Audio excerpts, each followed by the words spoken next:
நம்ம எங்கேயாவது வெளியே போகும்போது கார்லாம் புக் பண்ணி நம்ம போகிறோம், ஏதாவது டாக்ஸி பிடிச்சு போகிறோம் அப்படின்னா நம்மளுக்குள்ள ஒரு பயம் இருந்துகிட்டே இருக்கும். ஏன்னா நம்ம போகிறது ஒரு அன்னோன் பர்சனோட, நம்மளுக்கு யாருனே தெரியாத ஒரு மனுஷனோட நம்ம போயிட்டுருப்போம். அப்படி போகும்போது அவங்க சரியான வழியில் தான் போவாங்களா, நம்மளை நிறுத்தி ஏதோ அடிச்சிருவாங்களா, ஏதாவது பண்ணிடுவாங்களான்ற ஒரு பயத்தோட பதட்டத்தோட போயிட்டுருப்போம். ஆனால் இது நீங்கள் பஸ்ஸில் போகிறீங்க அப்படின்னா நீங்கள் அந்த டிரைவர் ஒழுங்காக வண்டி ஓட்டுவாரா எதுவுமே நீங்கள் யோசிக்கவே மாட்டீங்க.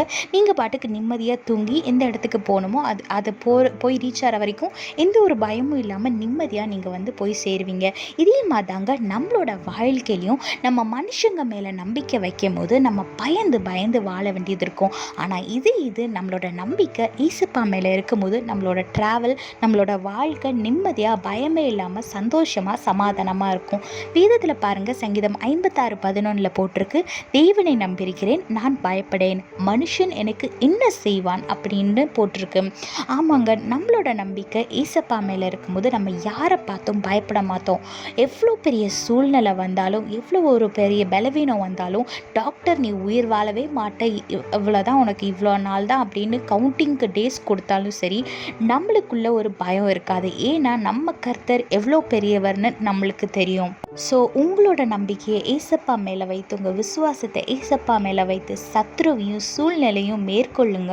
உங்களோட வாழ்க்கை நிச்சயமாக ஆசீர்வாதமாக சமாதானமாக பயமில்லாத ஒரு வாழ்க்கையாக இருக்கும். கர்த்தரை நோக்கி பாருங்க, அவர் மேலே நம்பிக்கை வைங்க, ஆசீர்வாதமான வாழ்க்கையை வாழுங்க. கர்த்தர் உங்களோட கூட உங்களை ஆசீர்வதித்து பாதுகாத்து வழி நடத்துவாராக. ஆமேன்.